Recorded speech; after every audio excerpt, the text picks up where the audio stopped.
ಕೃಷಿ ಇಲಾಖೆಯಿಂದ ಕರ್ನಾಟಕ ರೈತ ಸಮೃದ್ಧಿ ಯೋಜನೆ ಅಂತ ಹೊಸ ಯೋಜನೆಯನ್ನು ನಾವು ಈ ವರ್ಷದಿಂದ ಈಗ ಅನುಷ್ಠಾನ ಮಾಡ್ತಾ ಇದ್ದೀವಿ. ಈ ಯೋಜನೆಯ ಪ್ರಮುಖ ಉದ್ದೇಶ ಅಂದರೆ ನಾವು ಸಮಗ್ರ ಕೃಷಿ ಪದ್ಧತಿಯನ್ನು ಅಳವಡಿಕೆ ಮಾಡೋದು.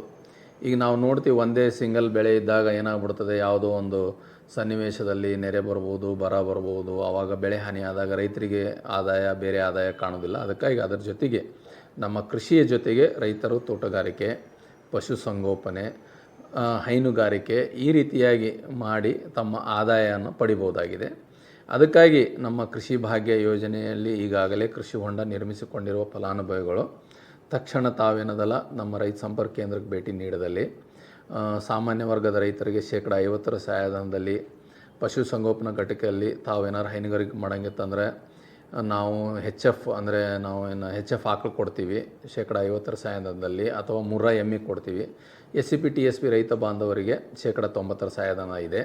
ಅಥವಾ ತಾವು ಕುರಿಯನ್ನು ಖರೀದಿ ಮಾಡಬಹುದು 10+1, ಅದಕ್ಕೂ ಸಹಿತ 50% ಸಹಾಯಧನದ ಸಾಮಾನ್ಯ ರೈತರಿಗೆ. ಮತ್ತು SCP TSP ರೈತರಿಗೆ 90% ಸಹಾಯಧನ ಕೊಡ್ತೀವಿ. ಎರೆಹುಳು ತೊಟ್ಟಿ ಕೊಡ್ತಾ ಇದ್ದೀವಿ ನಾವು. ಆಮೇಲೆ ನಾವು ಜೇನಿನ ಪೆಟ್ಟಿಗೆಯನ್ನು ಕೊಡ್ತಾ ಇದ್ದೀವಿ. ಮತ್ತು ಪ್ರಾತ್ಯಕ್ಷಿಕೆಗಾಗಿ ನಾವು ಬಹುಬೆಳೆ ಪ್ರಾತ್ಯಕ್ಷಿಕೆಯನ್ನು ಸಹಿತ ಮಾಡಿ ತೋರಿಸ್ತಾ ಇದ್ದೀವಿ.